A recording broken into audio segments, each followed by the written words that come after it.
A Bíblia é, sem dúvida, uma fonte de fé para milhões, um pilar da nossa civilização. Mas é também, claro, um livro de histórias, cheio de narrativas que moldaram a nossa cultura. Exatamente. E a questão surge sempre, não é? Sim. O que acontece quando a gente pega nessas histórias antigas e as confronta com o que a arqueologia moderna tem vindo a descobrir? É aí que as coisas ficam realmente fascinantes. É isso que vamos fazer hoje aqui, neste nosso mergulho. Vamos usar como guia algumas ideias-chave de um livro muito influente, A Bíblia Desenterrada, de Israel Finkelstein e Neil Asher Silberman. E acho importante sublinhar logo de início. O nosso objetivo aqui não é de forma alguma tentar validar ou invalidar crenças religiosas. De modo nenhum. A ideia é outra. Explorar como as escavações, as análises dos achados, nos dão uma perspectiva, às vezes uma perspectiva radicalmente diferente sobre as origens e a história do antigo Israel, sabe? Quando comparada com uma leitura, digamos, mais literal das Escrituras. Exato.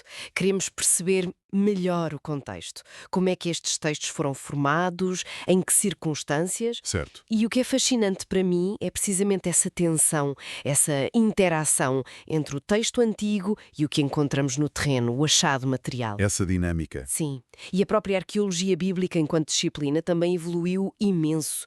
Se pensarmos no início do século XX, figuras como William Albright, havia uma motivação muito forte para encontrar provas literais do que a Bíblia dizia. Quase uma busca por confirmação. Quase uma caça ao tesouro bíblico. Um pouco isso, sim. Hoje a abordagem é diferente. É mais crítica, mais informada por métodos científicos rigorosos, pela antropologia. E que ferramentas é que se usam hoje, concretamente?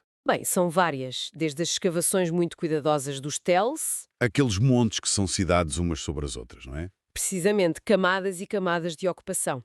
Depois, a análise da cerâmica, que é fundamental para datar essas camadas. A cerâmica é como um relógio para o arqueólogo. É um dos nossos melhores relógios, sim. Juntamente com a datação por radiocarbono, quando temos material orgânico, e, claro, comparações cruciais com registros externos. De outras civilizações. Exato. Registros do Egito, da Mesopotâmia, inscrições que mencionam reis ou eventos, tudo isso ajuda a construir o puzzle. Mas, como os próprios Finkelstein e Silberman explicam, a cronologia é sempre um desafio. Alinhar as datas bíblicas com as arqueológicas não é direto. Não, exige muita interpretação, muita cautela. Não é uma ciência exata nesse sentido de encaixe perfeito. Ok, então vamos começar pelo princípio, pela era dos patriarcas. Abraão, Isaac, Jacó. O livro do Gênesis descreve as suas viagens, desde Ur, ou Harã, até Canaã, A riqueza medida em rebanhos, as disputas por posses de água. a origem dos povos vizinhos, Ló e Moabe, Amon, Ismael, Esaú e os Edomitas. E a história de Jacó, a mudança de nome para Israel, os 12 filhos, a descida de José para o Egito. Um quadro muito vívido de uma sociedade seminómada tribal. E a arqueologia? O que diz sobre este período, sobre estas figuras?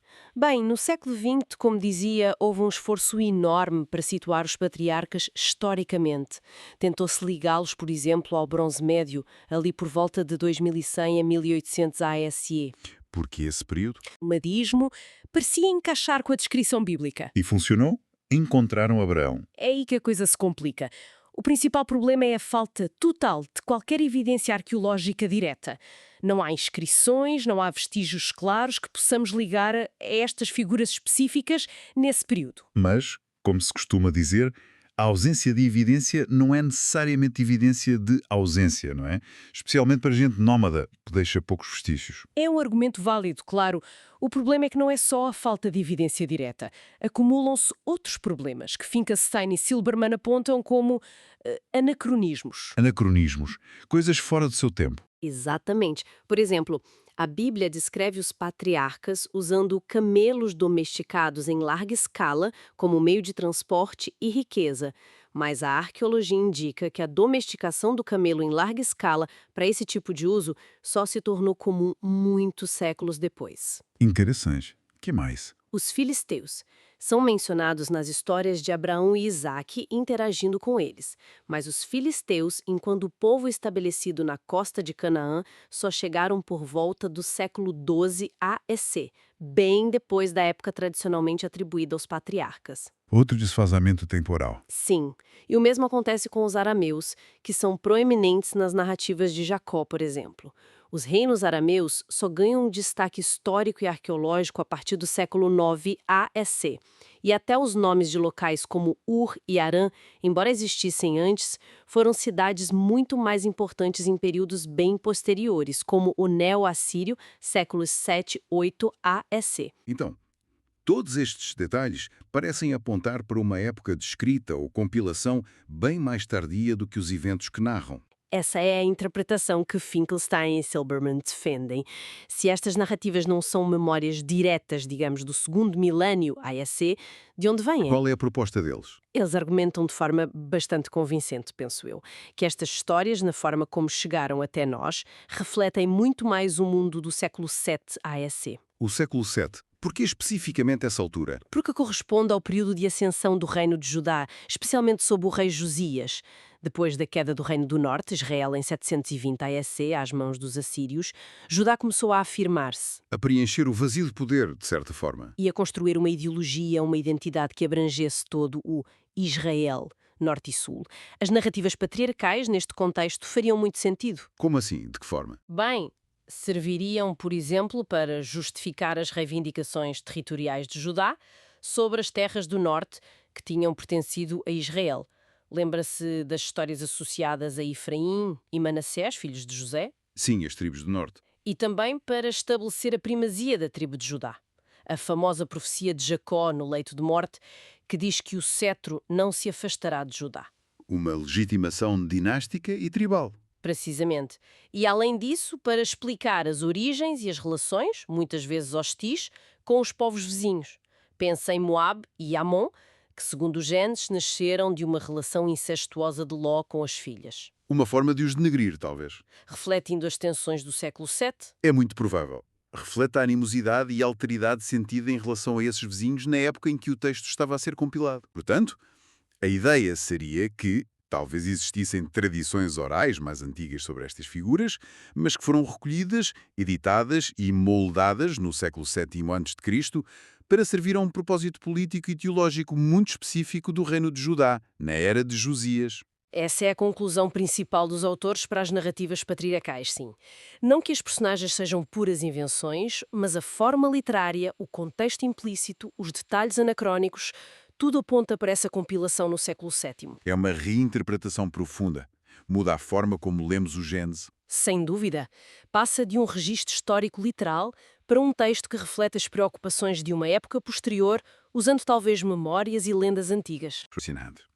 Vamos então avançar para outra narrativa absolutamente central, o êxodo do Egito e a subsequente conquista de Canaã, liderada por Josué. A história é épica, não é? Escravidão, Moisés, as 10 pragas, a fuga pelo Mar Vermelho, os 40 anos no deserto, a queda das muralhas de Jericó. É um mito fundador por excelência. Mas aqui o confronto com a evidência arqueológica torna-se, segundo Finkelstein e Silberman, ainda mais pronunciado. Mais difícil de conciliar. Sim. Começando pelo Egito. Nós sabemos, arqueologicamente, que havia populações semíticas, cananeias, a viver no delta do Nilo, especialmente durante o chamado período Ixos, nos séculos 17 e 16 AEC. Os Ixos que até governaram parte do Egito. Exatamente. As escavações em Avaris, a capital deles, hoje Tel Ed-Daba, confirmam uma cultura material muito próxima da cananeia. Há essa presença. Mas isso confirma o êxodo? Não diretamente. O problema é que não existe nenhuma fonte egípcia e os egípcios registavam muita coisa. Campanhas militares, listas de povos, construções, que mencione israelitas como um grupo de escravos, que fale das pragas ou de uma fúria em massa como a descrita na Bíblia. Silêncio total nos registros egípcios sobre este evento específico. E a própria ideia de uma fuga em massa, de talvez centenas de milhares de pessoas, na época de Ramsés II, o faraó tradicionalmente associado ao êxodo, no século XIII AEC, seria sequer possível? Olhe, seria extremamente improvável, logisticamente e militarmente. O Egito da 19 dinastia, a de Ramsés II, era uma superpotência no auge do seu controle sobre a região. Controlavam Canaã também, não é? Firmemente. Canaã era, na prática, uma província egípcia, com fortalezas, guarnições egípcias, estradas bem patrulhadas, como a Via de Horus ao longo da costa. A fronteira oriental era muito vigiada. A ideia de um grupo tão grande de escravos conseguir escapar e atravessar essa zona controlada parece muito difícil de encaixar no quadro histórico e arqueológico do século XIII ASE. Ok, então a parte do Egito é problemática. E a travessia do deserto do Sinai? A Bíblia fala de 40 anos vagando. Isso não deveria ter deixado vestígios arqueológicos? Acampamentos, cerâmica, fogueiras? Deveria, sim. 40 anos, mesmo que fosse um grupo bem menor do que os números bíblicos sugerem, deveria deixar marcas. Mas o facto é que décadas de prospecções arqueológicas intensivas em toda a península do Sinai. Incluindo nos locais tradicionalmente associados à Rota do Ezo. Sim, incluindo em locais-chave como o Caso Barneia, que muitos identificam com o oásis de Tel El Kudeirat, ou Azion Gaber, talvez Tel El Kilife, não encontraram nenhum vestígio significativo de acampamentos ou atividade humana que possa ser datada do bronze tardio do século XIII ASE. Nada. Encontramos vestígios de outras épocas nesses locais, mais antigos ou mais recentes, como da Idade do Ferro ou do período bizantino. Mas da época específica em que o êxodo e a vagação no deserto deveriam ter ocorrido, nada. Para os arqueólogos que seguem esta linha de Finkelstein, esta ausência total de evidência no Sinai é um argumento muito forte contra a historicidade literal da narrativa. Portanto, sem provas claras no Egito, sem vestígios no Sinai e a chegada a Canaã, a parte da conquista militar liderada por Josué, destruindo cidades cananeias uma após outra. Aí a arqueologia também complica bastante a narrativa bíblica. Primeiro temos a Estel de Merniptah. Já mencionada, de cerca de 1207 ASC. Exato, é a mais antiga referência extra-bíblica que temos ao nome Israel. E o interessante é que descreve Israel como um povo ou grupo tribal que já estava em Canaã e que o faraó Merniptah afirma ter derrotado numa campanha militar. Não fala deles como recém-chegados, invasores ou conquistadores que acabaram de chegar do deserto, já estavam lá. Isso é um ponto importante. E as cidades que Josué teria conquistado? Jericó, Ai, Bem, aí a arqueologia é bastante clara. Muitas das cidades que, segundo o livro de Josué, foram conquistadas de forma dramática, simplesmente não correspondem ao registro arqueológico do século XIII AEC. Jericó, por exemplo, famosa pelas suas muralhas que caíram. ao som das trompetas. Pois, a arqueologia mostra que Jericó era uma cidade muito pequena, talvez até desabitada ou com ocupação insignificante nesse período. Certamente não tinha as muralhas massivas descritas. O mesmo para Ai. Outras cidades mencionadas na campanha, como Arad ou Ezebon, também não existiam como cidades fortificadas na Idade do Bronze Tardia. E reinos organizados como Edom e Moab só surgem mais tarde. Mas houve destruições em Canaã no final da Idade do Bronze, não houve? Em algumas cidades. Sim, houve. Isso é inegável.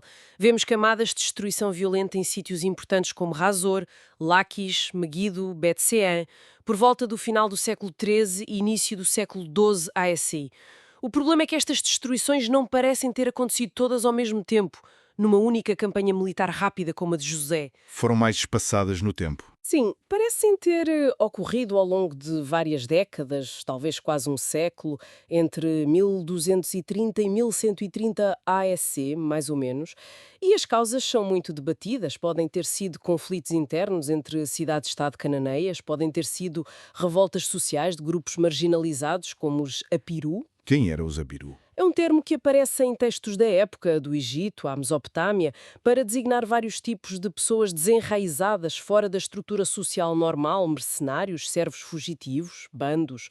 Alguns tentaram ligá-los aos hebreus, mas a ligação não é direta. E havia também os povos do mar. Exato, outra causa possível para algumas destruições, especialmente na costa e planícies.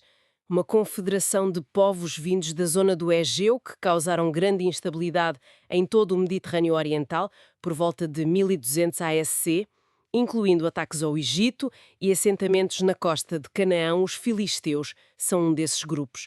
Portanto, há várias explicações possíveis para as destruições que não se encaixam bem numa única campanha israelita vinda de fora. Ok, então, se a arqueologia não parece apoiar uma conquista militar externa vinda do Egito e do Sinai, qual é a alternativa que Finkelstein e Silberman e muitos arqueólogos hoje propõem para a origem de Israel? De onde vieram os primeiros israelitas? A evidência arqueológica aponta esmagadoramente para uma origem interna dentro da própria terra de Canaã. Como assim? O que vemos acontecer na Idade do Ferro I, que começa por volta de 1200 ASC, logo após o colapso da Idade do Bronze tardia, é o surgimento súbito e massivo de centenas de novos e pequenos povoados nas terras altas centrais de Canaã. Na zona montanhosa, Samaria e Judéia. Exatamente. Uma área que antes era relativamente pouco povoada, mais florestada, usada talvez para pastoreio sazonal, e de repente, bum, centenas de pequenas aldeias agrícolas. E esses povoados têm características especiais. Sim, partilham uma cultura material bastante homogênea e distinta. Casas típicas de planta retangular com 4 divisões, four-room house, grandes silos para armazenamento de cereais, cerâmica bastante simples e utilitária e uma característica muito notável, a ausência quase total de ossos de porco nos restos de comida. A ausência de porco, isso é significativo. É considerado um marcador cultural importante, que mais tarde se tornará uma proibição religiosa central no judaísmo. A sua ausência nestes primeiros povoados das Terras Altas, em contraste com sítios cananeus ou filisteus das planícies onde ossos de porco são comuns, é vista como um indicador precoce de uma identidade distinta a formar-se. Então, a teoria é que estes novos habitantes das Terras Altas... Que seriam os proto-israelitas. E de onde vieram eles? A teoria dominante hoje, defendida por Finkelstein e muitos outros, é que eles eram maioritariamente povos indígenas de Canaã. Cananeus. Sim, no sentido lato. Provavelmente uma mistura de grupos. Pastores seminómadas que decidiram sedentarizar-se, agricultores das planícies que fugiram do colapso das cidades-estado e do controle egípcio que também estava a enfraquecer, talvez alguns grupos a pirro. Essencialmente, gente local que se deslocou para as terras altas, uma espécie de fronteira interna, e começou a desenvolver aí uma nova sociedade e, gradualmente, uma identidade étnica e religiosa própria, distinta dos cananeus das planícies. Uma origem mais gradual, de dentro para fora, em vez de uma invasão de fora para dentro. Exatamente. E é interessante notar que um padrão muito semelhante de povoamento, com o mesmo tipo de casas e cerâmica, ocorre na mesma altura na Transjordânia, nas regiões que viriam a ser Moabe e Amon. Sugere que foi um fenómeno regional mais amplo de reorganização social e assentamento nas terras altas, após o colapso do sistema do bronze tardio. Isso realmente vira de cabeça para baixo a imagem tradicional do êxodo e conquista. Vira, sim. Embora não invalide necessariamente a possibilidade de algumas memórias ou tradições sobre uma ligação ao Egito ou uma fuga terem sido preservadas e incorporadas mais tarde na narrativa maior. Mas a arqueologia aponta por um processo fundamentalmente diferente na origem da maioria da população. Vamos então para o período seguinte, a chamada Monarquia Unida de Davi e Salomão, descrita na Bíblia como uma idade de ouro, de grande poder e esplendor. Sim, o auge do poder israelita segundo os livros de Samuel e Reis. A ascensão de Davi, um rei guerreiro que derrota os filisteus e outros inimigos, unifica as tribos e cria um vasto império.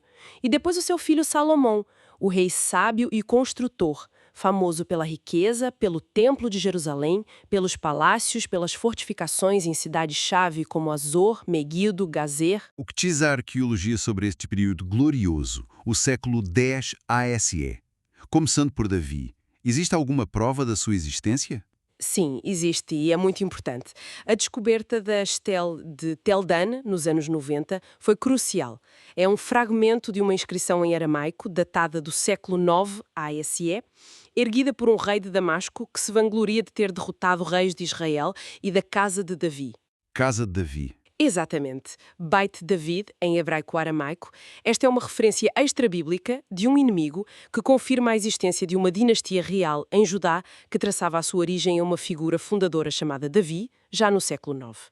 Portanto, a historicidade de Davi, como fundador de um reino e de uma dinastia em Judá, parece bastante segura. Isso é significativo. Mas e a escala do seu reino? O império vasto desde o Egito ao Eufrates que a Bíblia descreve? A legenda parece fantástica, porque faz as notícias de confusão ficam algo escassas.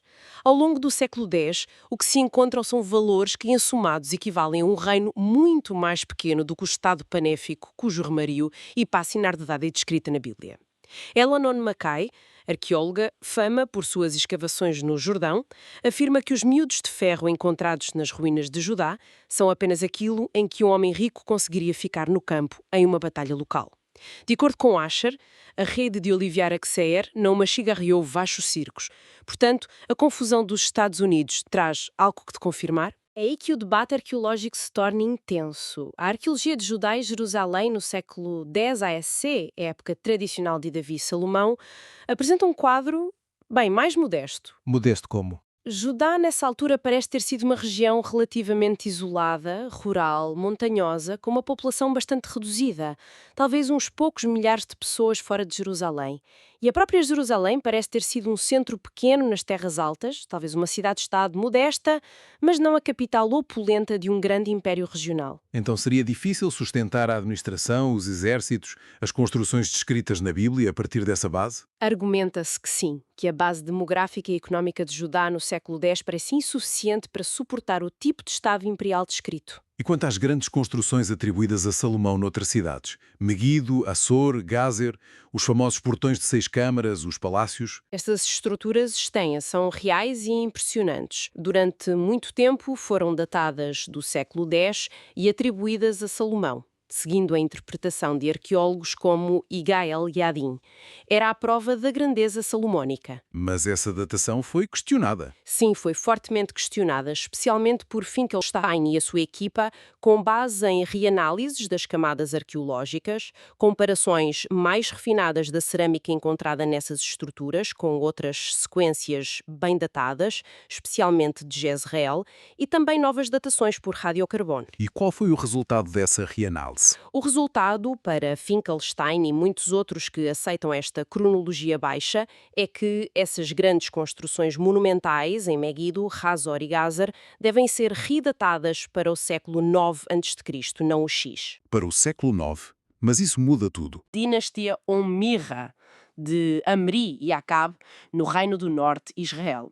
Reino esse que, sabemos por outras fontes arqueológicas e textuais, como as inscrições assírias, era de facto um Estado forte, rico e desenvolvido nessa altura, muito mais do que Judá. Então, essas construções seriam obra dos reis do norte, não de Salomão? Essa é a conclusão da cronologia baixa, que a arquitetura monumental que vemos nessas cidades reflete o poder e a administração do Reino do Norte no século IX e não do Reino Unido de Salomão no século X. Uau! Então, a visão que emerge desta leitura arqueológica é que Davi e Salomão foram figuras históricas reais, provavelmente chefes importantes que estabeleceram um reino inicial em Judá, nas terras altas do sul? Sim, um reino tribal ou territorial inicial. Mas que a descrição bíblica de um império vasto, unificado e glorioso, sob eles no século X, é provavelmente uma amplificação. Uma projeção posterior. Exatamente.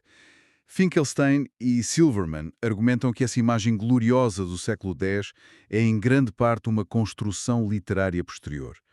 Talvez inspirada pela grandeza real que o Reino do Norte atingiu no século IX, ou talvez, e mais provavelmente, criada no século VII em Judá. No tempo de Josias, outra vez. Sim, como parte daquela ideologia de unificação e legitimação. Projetar um passado dourado de unidade e poder sob a dinastia davídica servia perfeitamente às ambições de Josias de restaurar essa glória e afirmar a liderança de Judá sobre todo o Israel. Faz sentido. Isso leva-nos então ao período seguinte, o dos reinos divididos, Israel no norte e Judá no sul, e à eventual ascensão de Judá. O que a arqueologia nos diz sobre esta fase? Bem, aqui a arqueologia confirma muito claramente uma coisa que a própria Bíblia, apesar do seu foco judaíta, deixa transparecer. Durante a maior parte do tempo, o Reino do Norte, Israel, foi o parceiro sénior. Mais importante. Sim, mais rico, mais populoso, mais urbanizado, mais ligado às rotas comerciais internacionais. As suas capitais, primeiro Tirza e depois a grandiosa Samaria, construída por Amri, e centros administrativos como Jezreel e Megiddo, com as construções do século IX, demonstram um nível de organização estatal e riqueza superior ao de Judá na mesma época, séculos IX e VIII a.C. E temos confirmação externa disso. temos as inscrições assírias, como as de Salmanasar III, mencionam Acabe, o israelita, e o seu grande contingente de carros de guerra na Batalha de Karkar, 853 AC. A famosa Stele de Mesa, do rei Moabita, também fala das suas lutas contra a dinastia da Amri de Israel. O norte estava no mapa internacional, Judá nem tanto nessa fase inicial. Mas a Bíblia, escrita maioritariamente em Judá, acaba por dar muito mais destaque à história de Judá e à linhagem de David, certo? Exatamente. E muitas vezes critica os reis do norte por idolatria. Exatamente. A perspectiva é claramente judaíta e deuteronomista. E, paradoxalmente, Judá só se torna um Estado verdadeiramente desenvolvido e importante depois da destruição do Reino do Norte pelos assírios em 720 AC. Como é que isso aconteceu?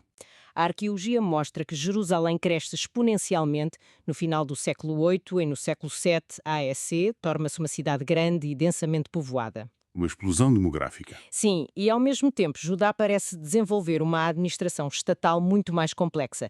Encontramos centenas de selos reais, lamelac, pesos padronizados, inscrições administrativas em óstracos, cacos de cerâmica. Judá integra-se na economia do Império Assírio, produzindo azeite e vinho para exportação.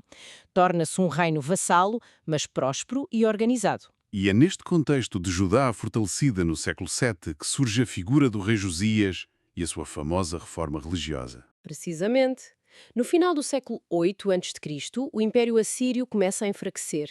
Josias aproveita essa janela de oportunidade para afirmar a independência de Judá e promover uma reforma religiosa e nacionalista radical. A centralização do culto exclusivamente em YHWH no Templo de Jerusalém. Exato.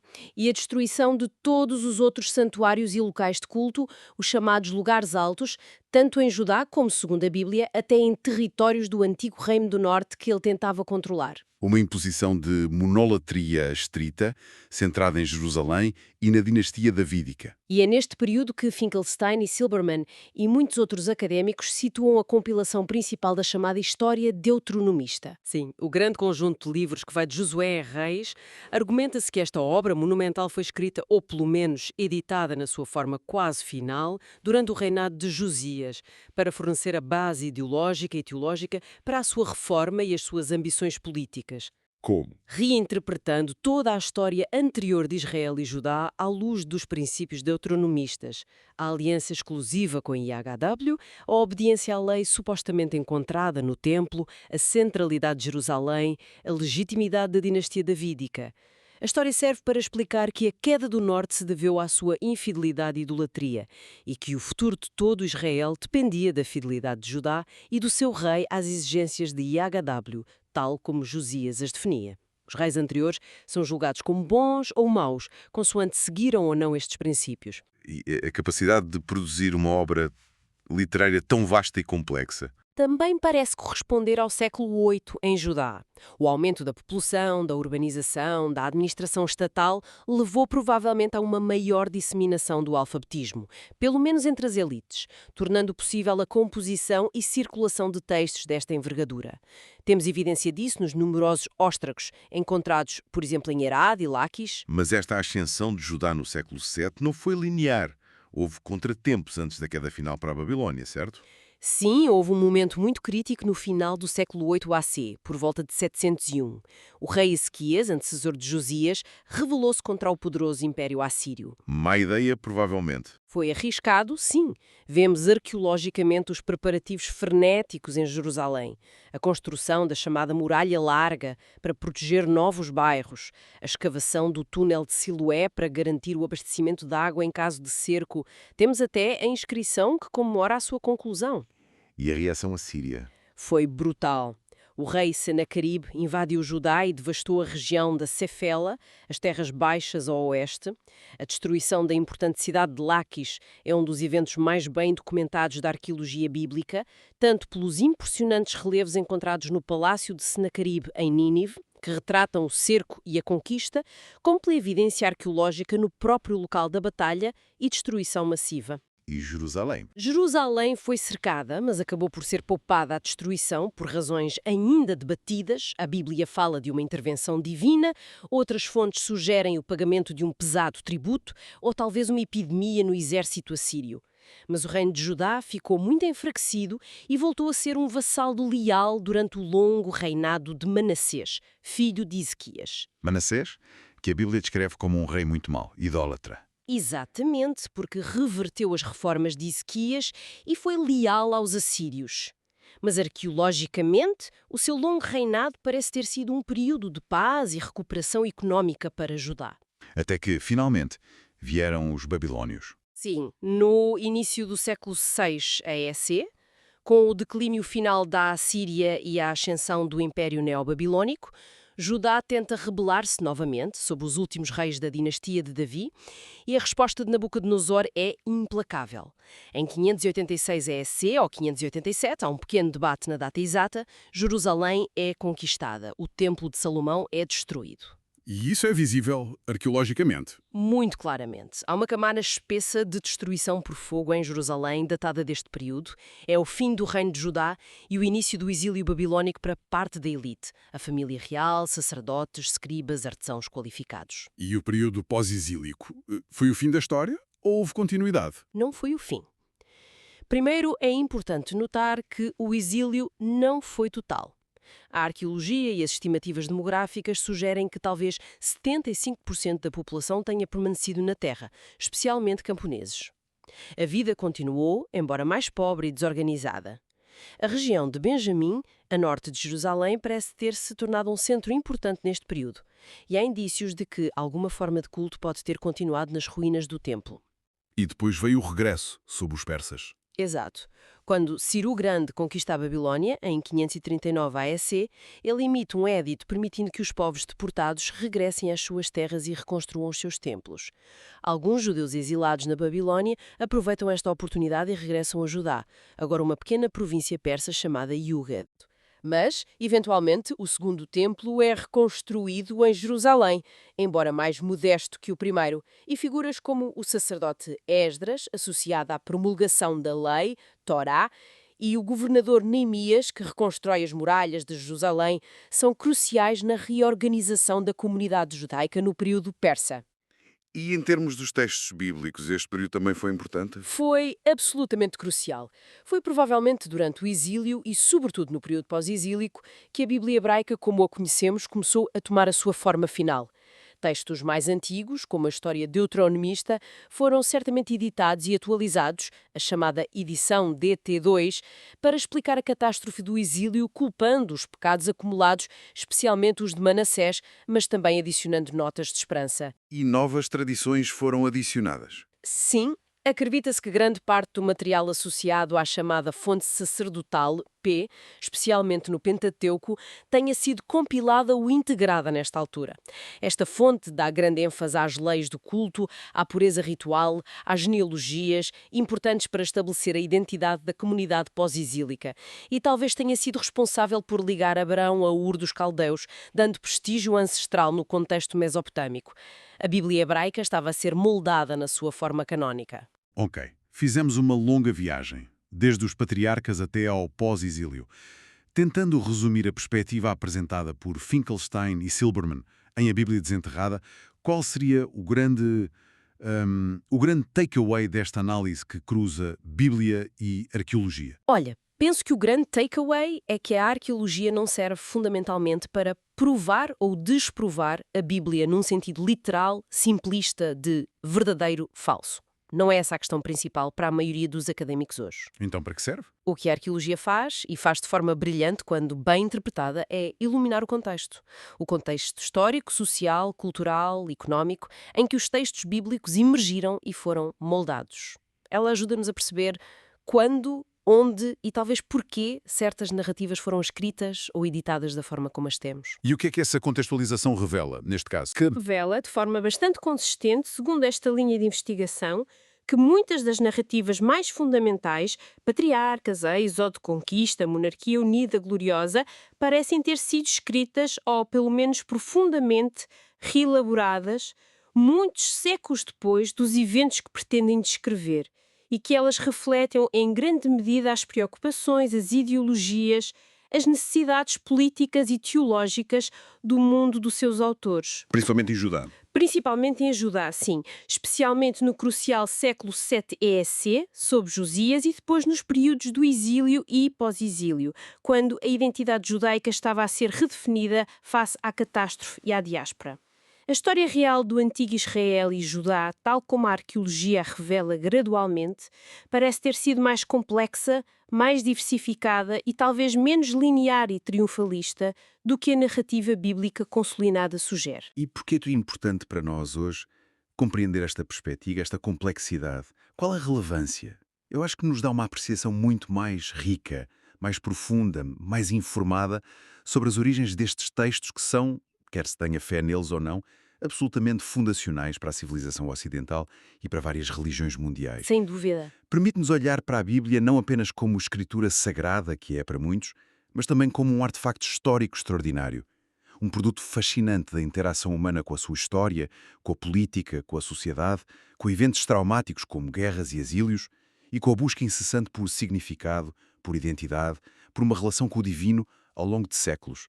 É uma janela para a condição humana. Muito bem dito. E talvez, para deixar assim uma última ideia a pairar, uma reflexão final que esta abordagem arqueológica suscita. Sim. Se pensarmos na evidência arqueológica que sugere que a prática religiosa no antigo Israel e Judá foi durante muito tempo bastante mais diversa do que a Bíblia nos diz, talvez até incluindo a veneração de outras divindades ao lado de YHWH. Temos aquelas inscrições intrigantes de Kuntilet Ashrud, lá no deserto de Sinai, provavelmente do século 8 ou 9 a.C. As que mencionam YHWH e a sua Azera. Exatamente. Azera era uma importante deusa cananeia, consorte do deus principal El. A menção dela ao lado de YHWH sugere práticas que a Bíblia posterior condena veementemente como idolatria. Isto contrasta muito com o monoteísmo radical, ou pelo menos a monolatria estrita, que foi imposta pela reforma de Gesias no século VII. Então a questão que fica é: A questão é, como é que o monoteísmo bíblico surgiu? Foi uma revelação súbita, como a narrativa tradicional sugere? Ou foi o resultado de uma evolução muito mais longa, gradual, talvez conflituosa, impulsionada não apenas por convicções teológicas, mas também por fortes agendas políticas que visavam unificar o reino de Judá sob um único Deus nacional, um único templo em Jerusalém e uma única dinastia real? A arqueologia parece apoiar mais essa segunda visão, de uma evolução complexa. Fica a reflexão.